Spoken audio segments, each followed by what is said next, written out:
എന്തോ പൈസ ഇങ്ങോട്ട് വന്നേ. എന്തോ പൈസ? എന്തിനാ?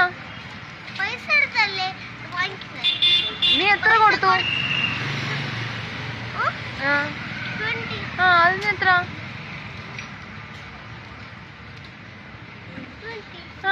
ഇനി എന്തോ കൊടുക്കണ്ടേ? ആര് തരണം? എന്തിന്?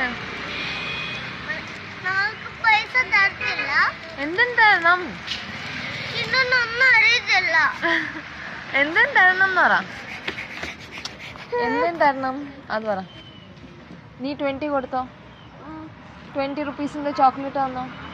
ഇനി എന്തോ തരും?